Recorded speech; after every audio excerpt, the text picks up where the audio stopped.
What does human flesh taste like? Everybody I tell this story thinks I should have asked her this question. Truth is, we know little about cruelty, and so nothing prepares you coming face to face with the naked cruelty of human beings.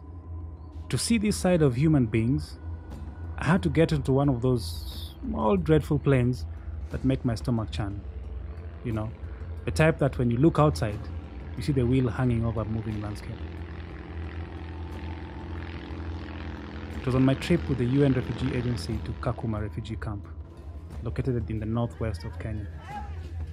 While in Kakuma, I was told of a Congolese woman who had fled her country.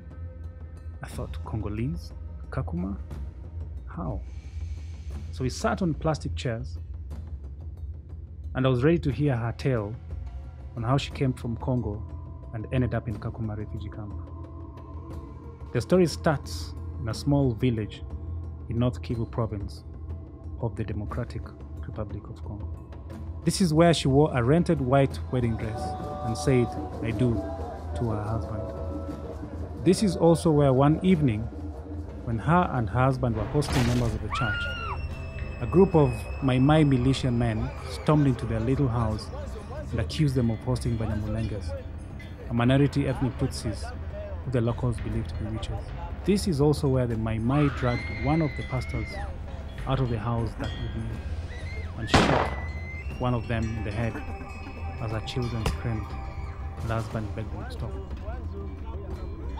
This is also the place where they turned to her husband, called him a snake for hosting these Banyamulenges, dragged him out, made him kneel, and shot him in the head.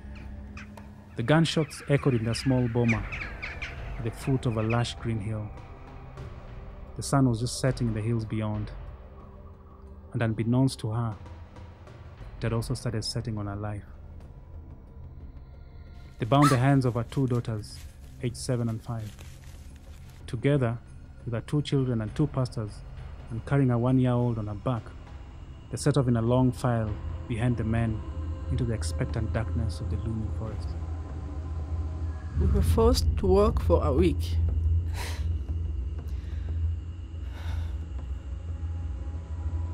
We did not even know how it was a month.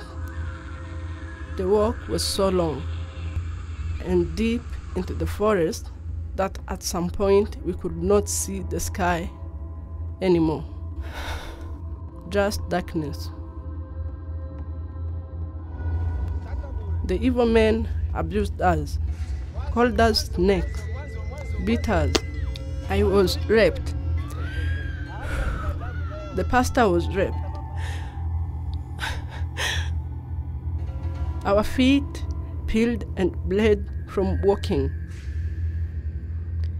We slept on the wet grass. Our clothes no longer covered our bodies. Up to this point, it felt like a bad refugee story. It felt like an event that shouldn't have happened, but one that obviously happened. Then as they got deeper into the forest, she dragged me into it with them. I could smell the long elephant grass, the bark of the trunks of the trees the size of a granary. I felt the sinister spirits of the forest. I could smell the septic wounds on them when she said, Our wound started smelling. I felt like we were not a living thing, like we were rotting like something dead. And indeed they were dying inside. I felt that same cruel spirit of that forest, and how our children cried constantly.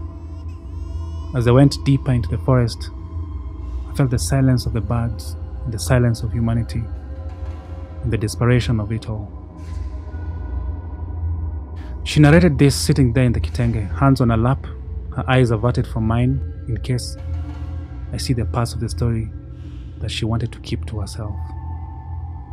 The parts other humans, like me, would not interpret.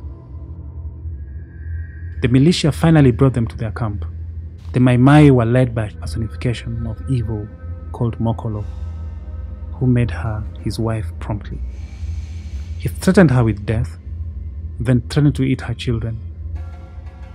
The Mai men will be gone for days, and when they come back, they will come back with captives who they will kill and ask me to cut in pieces and boil for their food. There was no way she or anyone else would have gone through that. No way men would eat other men. I wanted desperately to ask her how human flesh tastes like. But how could I? How could you?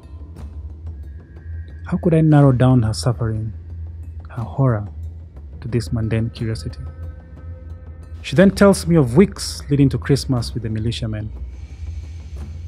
The men told me they will boil my child to celebrate Christmas.